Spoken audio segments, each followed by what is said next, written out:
Hello, ladies and gentlemen, and welcome to the REC podcast, brought to you by the REC Toycast. I'm your host, Roman Chavez, and with me, as always, Erik Icarus. Eric. What's up, dude? You can find us on Instagram at REC Podcast. You can follow myself at Roman REC Podcast, and you can follow Eric. Gulag _J _Wielden. Woo! Welcome in, my friend. Hey, welcome what's up, in. man?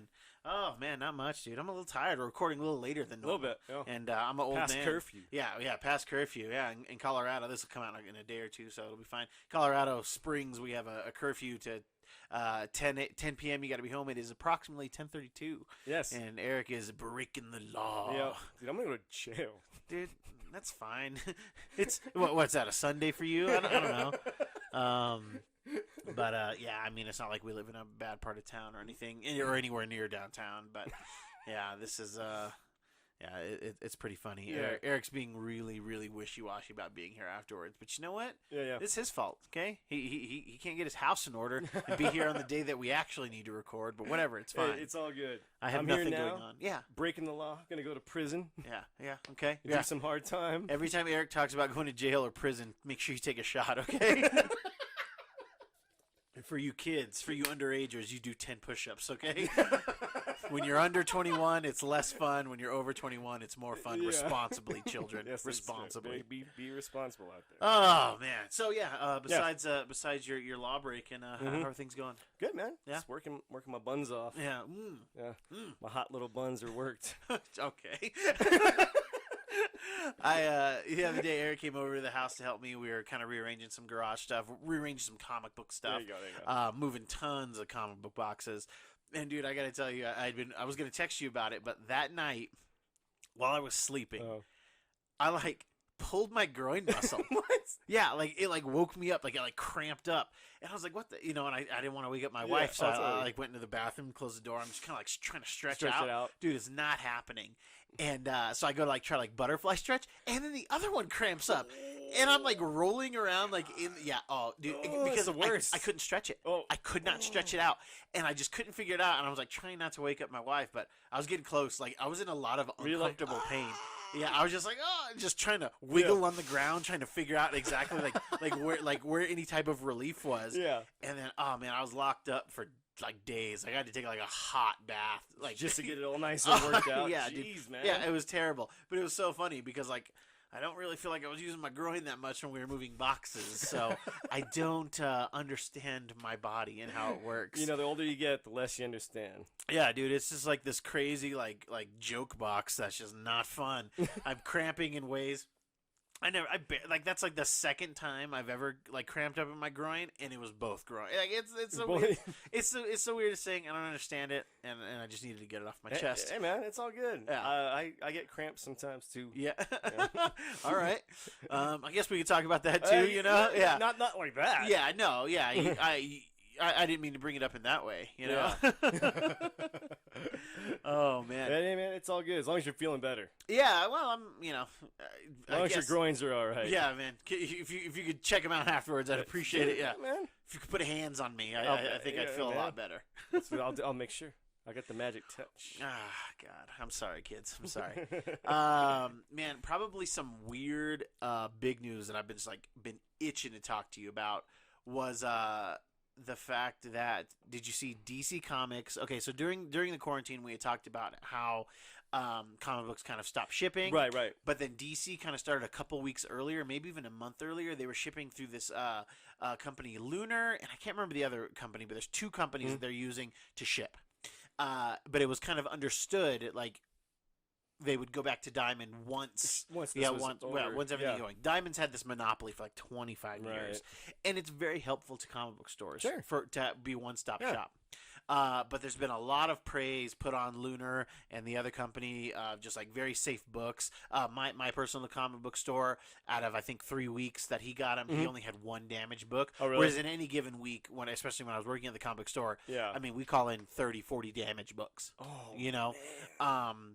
So yeah, it's been pretty gnarly, And so DC has announced that they're not going to ship with Diamond anymore, and that they're going to stick with Lunar and this other company.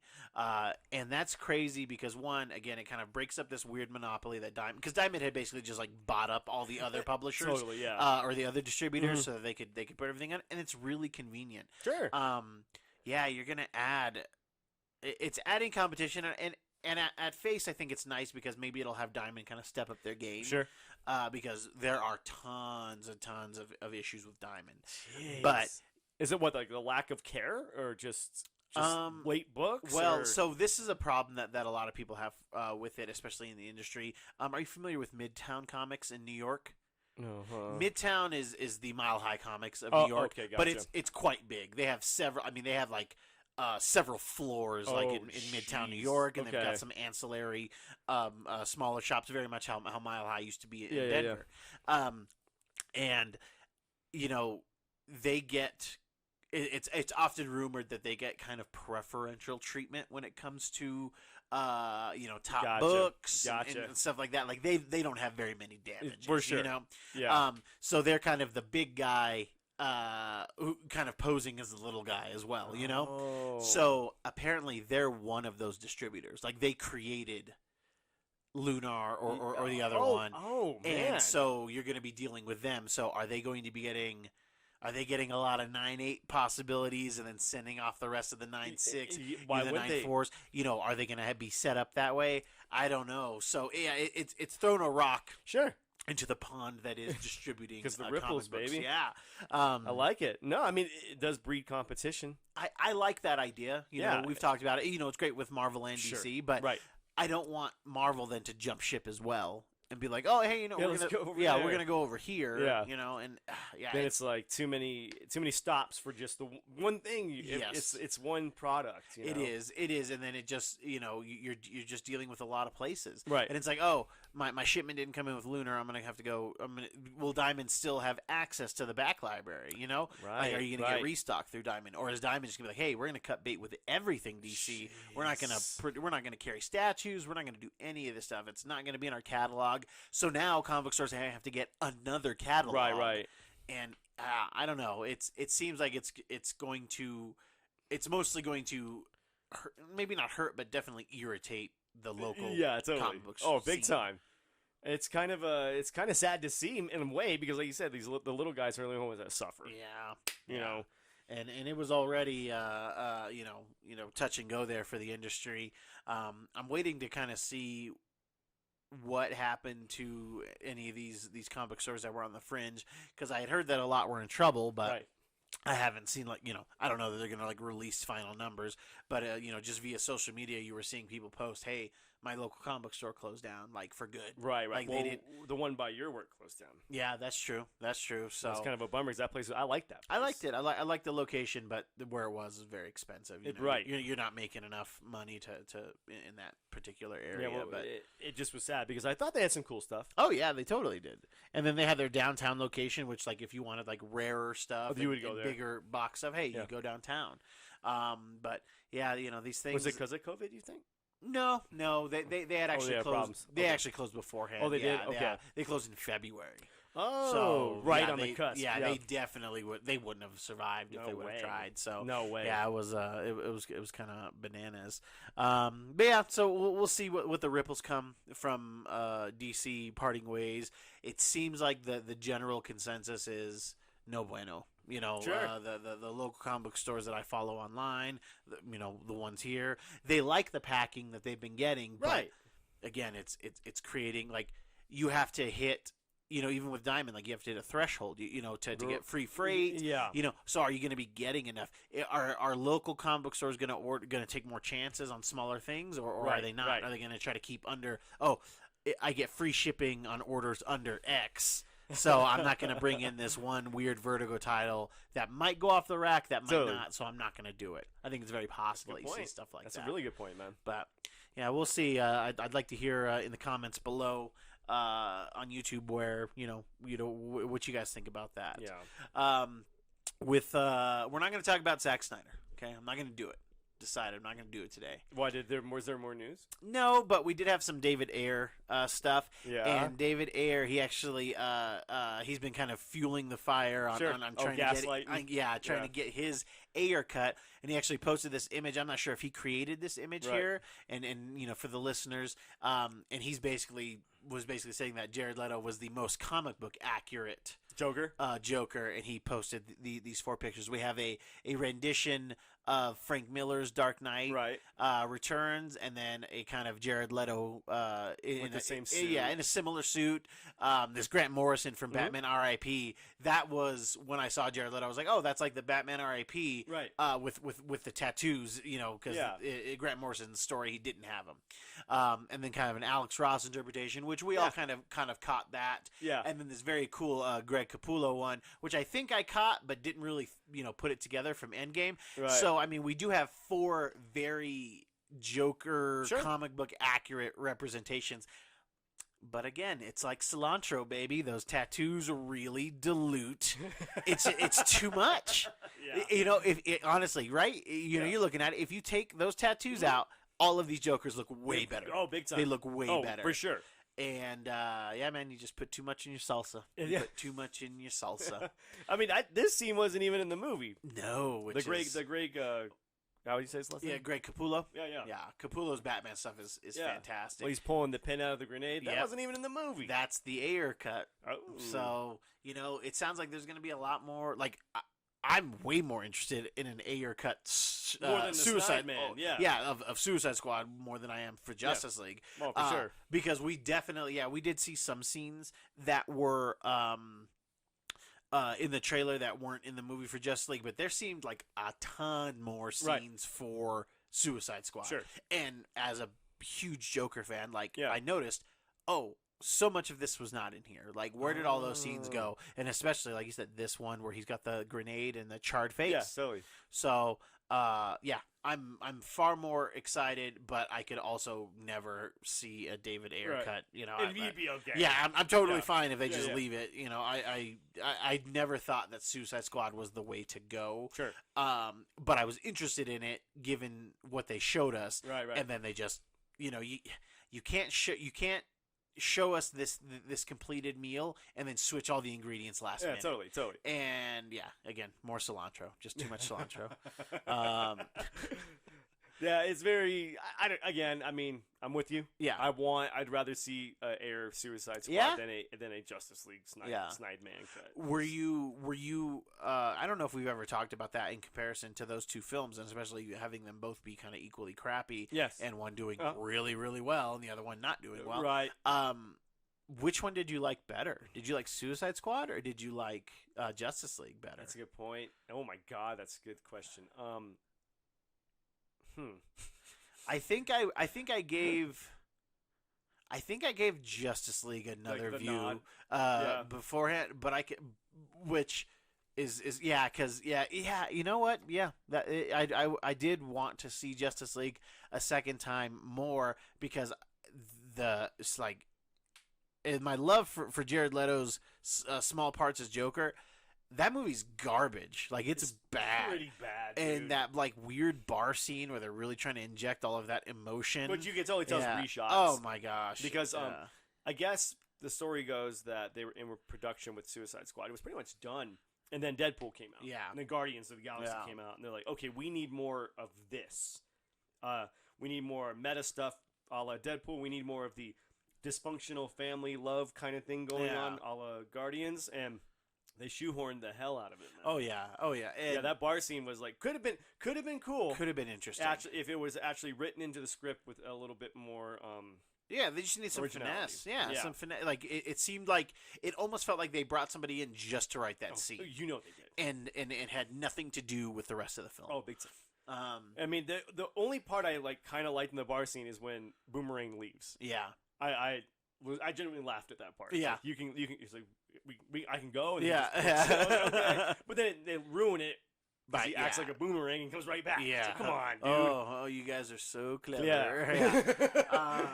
Yeah, like I'd actually like to see. I want to see. I'm excited to see that boomer. No, I'm excited to see that boomerang again in James Gunn's because he is going to be in it. Oh, is he really? Yeah, I think he's back. Is his name Jai Courtney? Jai Courtney. Yeah, that is it. Okay. Yeah, it's like Michael J. White. No, that's not it. Michael J. White. Yeah, no, he was Jai Courtney. Yeah, who was Michael J. White? Michael J. White is Spawn. Oh, Chocolate City. Black Dynamite. Oh, was he in Chocolate City? He was. Oh my God! Tell the people what you're talking about. Oh yeah. So in light of everything that's going on, I decided to we are on curfew, so we have to be home by 10. And I happened to stop at a 7-Eleven before I got home, and I was perusing their discount Blu-rays and saw a Magic Mike Triple XL. Yeah. For $4.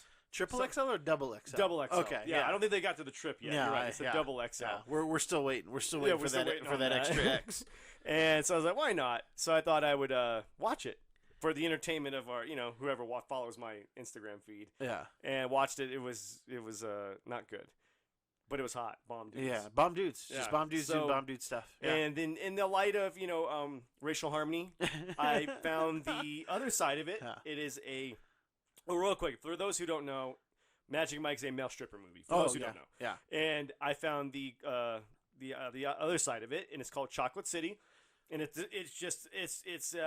an African American Magic Mike. Is I mean, like story wise, is it pretty very much like the same thing? It's pretty beat for beat, and they mention it. They know what they're doing, and they make fun of it. Oh my gosh, that's hilarious. Yeah, Michael J. White is the club owner. Yeah, and I did live stream myself watching it. Is he Chocolate Don?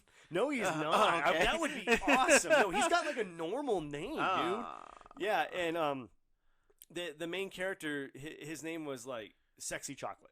Like they were so lazy with the names, dude. That's too bad. Yeah, it made me sad because I was like, really, you could do better than that. But I just thought, we could all, no matter what, we can all bond over,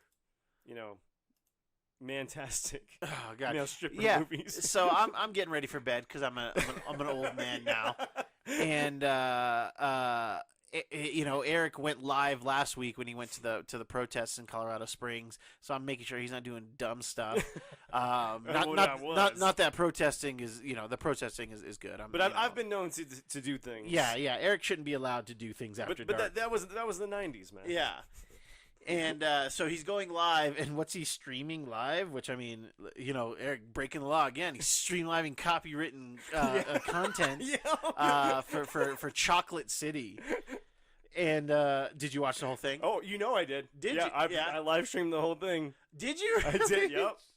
Sure Man, did. you better watch out. You might get a letter in the mail. Oh my God. Like that would be so funny. We get sued for Chocolate City. Yeah, because they don't have any money, so obviously.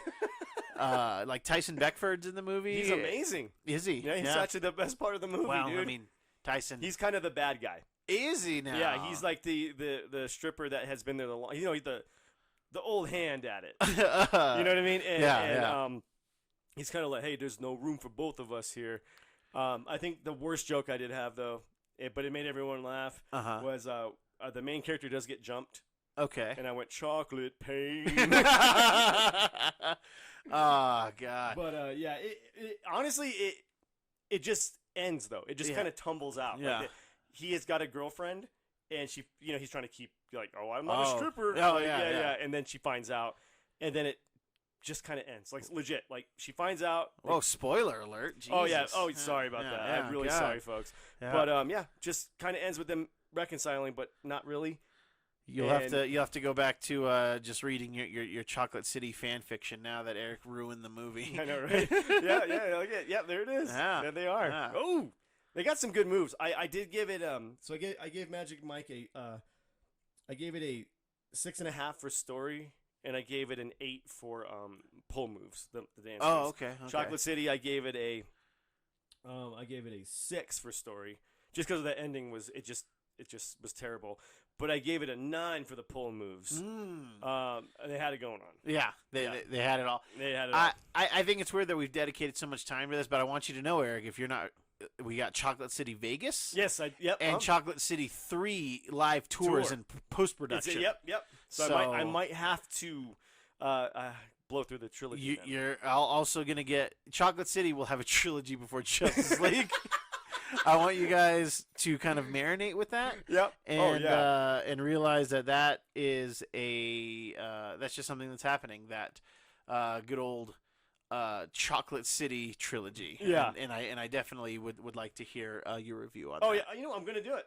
Yeah, I will watch Chocolate City Vegas this weekend. Yeah. And get back to you. Gosh. So live stream it, kids. Again, that's at gulag _ J or Wielden on come on watch the me IG. watch male stripper movies and make silly comments. There you go. There you go. Do you have any wine to go with it? I should. Yeah. What goes good with chocolate? Red. Oh yeah, definitely like a Syrah. Yeah, Syrah would be sure. nice. Yeah, you know, spicy, yeah, there we but go. you know, yeah. I think that would kind be of good. a warm up for what me and you were probably going to be doing in the future. I don't know what you mean by that. I think you need to. I think you need to stripping? clarify. The Yeah. Because I'm not on bomb dude status like my man here. So and I've already got my name picked up. Yeah. Black Lightning. Oh, nice. You know, I'm inspired. Yeah, that's good. You know, it's a testament to the black community. Yeah, and we're all black. Yeah, there you go. You know. Yeah, and when it's not working, you give yourself a little shock. I got you. Kids, I think I'm gonna call it. I think this is gonna be a short one tonight because I really need to get into this Chocolate City trilogy. That's our show for today, kids. If you like what we're doing, please hit that subscribe button. Yes. Tell your friends. Leave us a comment. Mm-hmm. If Eric inspired you to watch Chocolate City. Yeah. Please tell us. Please tell us below. Or tell us what you like better, Magic Mike or Chocolate City, just based on moves alone. Moves alone, guys. That's it. Yeah, we're taking story out of the equation. Yeah, because the stories don't make any sense. Yeah. Just moves alone. But I mean, McCondog versus Tyson Beckford. I don't know, man. Connie's got moves, man. Channing Tatum's got moves too. It's Channing Tatum was a stripper. Yeah. I mean, it's life imitating art. He knew what he was doing. doing. Eric, do you have any final thoughts for us today? Just get out there, kids, and give it your all. Give it your all. Give it your all. Are you trying to encourage like a lot of male stripping? Is this? I think that needs to be brought back into the world. I think. It's almost laughed at. Yeah, Like it's I'm more a of a male joke. stripper. Yeah, I'm a male stripper. What? Yeah. It's a serious art form. Yeah, I dare say that male strippers might be treated worse than female strippers. Seriously, they are. Yeah. And I think that needs to stop. Hey, you know what? And exotic dancers, okay? Exotic. Let's go with exotic dancers. The dancers, okay? Yeah. We don't need to be derogatory. You're right. There's no reason for that. Like Usher said, I want to make love in this club, all right? Kids, thank you so much for listening. I have been your host, Roman Chavez. I'm still Black Lightning. And we will catch you on the next podcast.